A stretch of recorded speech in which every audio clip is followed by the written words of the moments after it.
começar a entender a distinção entre objetivo e subjetivo no sentido ontológico, a primeira coisa que a gente deve notar é que essa é uma distinção que se aplica a coisas ou tipos de coisas. Ou seja, são coisas ou tipos de coisas que a gente classifica como sendo subjetivas ou objetivas. Então vamos começar aqui apresentando já de forma meio chutada a definição. Tá? Vou só apresentar as definições, vai aparecer aí na tela de vocês e depois a gente clarifica elas usando exemplos. Então as definições são as seguintes. Subjetivo. Uma coisa ou tipo de coisa é subjetiva quando sua existência depende da existência de mentes. Objetivo. Uma coisa ou tipo de coisa é objetiva quando sua existência não depende da existência de mentes. Se está parecendo difícil, vai ficar fácil agora. Basta a gente considerar alguns exemplos. Considera primeiro o exemplo de bananas. Bananas são objetivas ou subjetivas? O teste que a gente tem de usar para saber isso aqui é se perguntar o seguinte. A existência de bananas depende da existência de mentes? A resposta é não. Bananas poderiam existir mesmo que nenhuma mente existisse, mesmo, por exemplo, que não existissem quaisquer seres humanos e etc. Então, a existência de bananas não parece ser dependente da existência de mentes. Bananas são objetivas. Um exemplo que talvez seja ainda mais claro é o seguinte, estrelas. A gente sabe que estrelas existiam muito antes de haver quaisquer tipos de mentes no universo. Então a existência de estrelas não depende da existência de mentes. Estrelas são objetivas. Agora pense no seguinte exemplo, dor. A dor é objetiva ou é subjetiva? Lembra, a pergunta que você tem que fazer aqui é a seguinte. A existência da dor depende da existência de mentes? A resposta é sim, depende. Não faz sentido dizer que a dor existe sem haver uma mente. Apenas seres que são dotados de mente podem sentir dor. Então a existência da dor depende da existência de mentes. E a depressão? A depressão é objetiva ou subjetiva?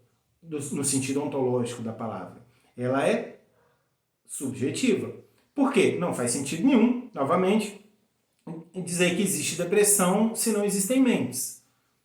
Para que exista depressão, é necessário haver mentes. Então, enquanto a existência das bananas e das estrelas não depende da existência de mentes, a existência da dor e da depressão depende da existência de mentes. Banana e estrelas são ontologicamente objetivas.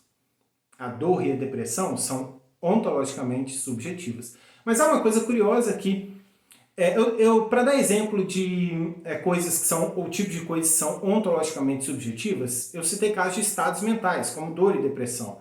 Mas há coisas que não são estados mentais e são ontologicamente subjetivas. Quer ver um exemplo?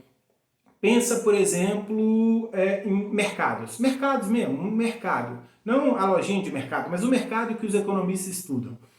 O mercado é ontologicamente subjetivo. Por quê? Porque não existiria mercados se não existissem mentes. Não faz nenhum sentido dizer que há mercados em um contexto onde não há mentes. A existência de mercados, a existência do livre mercado, por exemplo, ou do mercado nem tão livre assim, depende da existência de mentes. Então, mercados são ontologicamente subjetivos. Universidades. Universidades são ontologicamente subjetivas. Não existiriam universidades se não existissem mentes. A existência das universidades depende da existência de mentes. Pensa, por exemplo, na Universidade Federal do Amazonas, a UFAM. A existência da UFAM como universidade depende da existência de mentes. Depende da existência, por exemplo, de alguém que declarou que aquilo lá é uma universidade, de um governo que reconhece aquilo como uma universidade, de professores dotados de mentes a dar aula para alunos também dotados de mentes. Então a existência da UFAM depende da existência de mentes. A UFAM, assim como qualquer outra universidade, é ontologicamente subjetiva. Então esses exemplos deixam bastante claro a distinção entre subjetivo e objetivo no sentido ontológico. Lembrando, o teste que você deve fazer sempre é esse. perguntar se a existência do objeto, o tipo de objeto sobre o qual você está investigando, depende da existência de mentes. Se depender, então é ontologicamente subjetivo. Se não depender, é ontologicamente objetivo.